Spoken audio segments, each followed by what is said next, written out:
खाला की पंचायत भाग 3।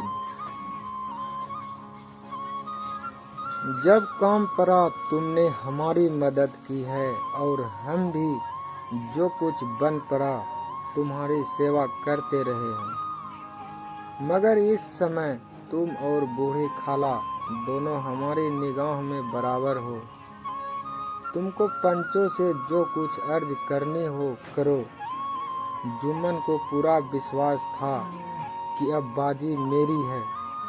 अलग यह सब दिखावे की बातें कर रहा है। अतएव शांत चित्त होकर बोले, पंचों 3 साल हुए खाला जान ने अपनी जायदाद मेरे नाम हिब्बा कर दी थी।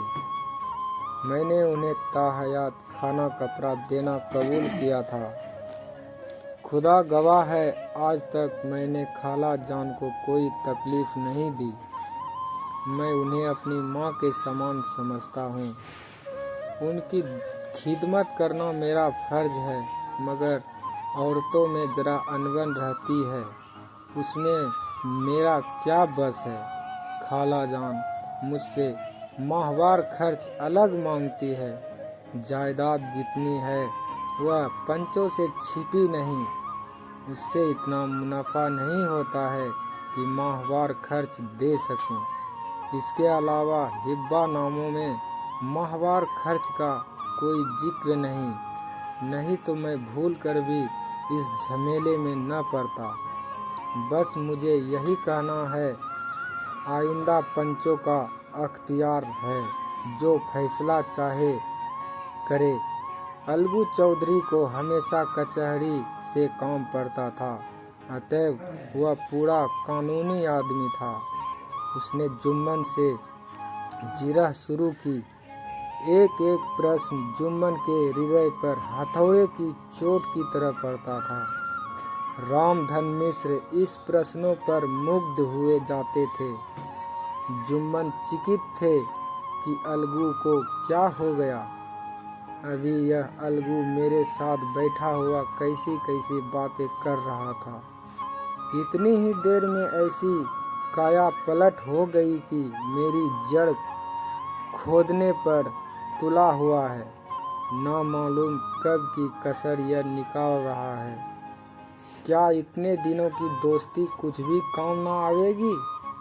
जुम्मन शेख तो इसी संकल्प विकल्प में पड़े हुए थे कि इतने में अलगू ने फैसला सुनाया।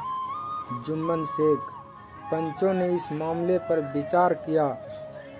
उन्हें यह नीति संगत मालूम होता है कि खाला जान को माहवार खर्च दिया जाए।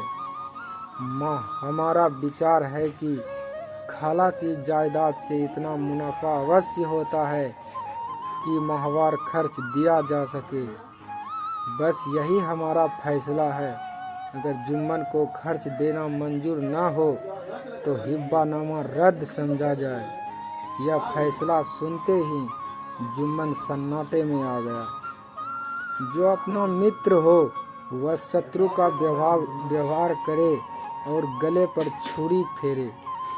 इसे समय के हेर फेर के सिवा और क्या कहें। जिस पर पूरा भरोसा था उसने समय पड़ने पर धोखा दिया। ऐसे ही अफसरों पर झूठे सच्चे मित्रों की परीक्षा की जाती है। यही कलयुग की दोस्ती है। अगर लोग ऐसे कपटी धोखेबाज न होते तो देश में आपत्तियों का प्रकोप क्यों होता। यह हैजा प्लेग आदि व्याधियां दुष्कर्मों के ही दंड हैं। मगर रामधन मिश्र अन्य पंच अलगू चौधरी की इस नीति परायणता को प्रशंसा जी खोल कर रहे थे। वे कहते थे, इसका नाम पंचायत है। दूध का दूध और पानी का पानी कर दिया। दोस्ती दोस्ती की जगह है, किंतु धर्म का पालन करना मुख्य है। ऐसे ही सत्यवादियों के बल पर पृथ्वी ठहरी है, नहीं तो वह कब की रसातल को चली जाती। इस फैसले ने अलगू और जुम्मन की दोस्ती की जड़ हिला दी। अब वे साथ साथ बातें करते नहीं दिखाई देते।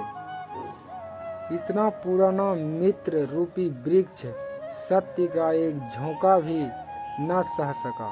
सचमुच वह बालू की ही जमीन पर खड़ा था। उनमें अब शिष्टाचार का अधिक व्यवहार होने लगा, एक दूसरे की आओ भगत ज्यादा करने लगा। वे मिलते जुलते थे, मगर उसी तरह जैसे तलवार से ढाल मिलती है। जुम्मन के चित्त में मित्र की कुटिलता आठों पहर खटका करती थी। उसे हर घड़ी यही चिंता रहती थी कि किस तरह बदला लेने का अवसर मिले। आगे की कहानी के लिए लाइक करें, मेरे चैनल को सब्सक्राइब करें। धन्यवाद।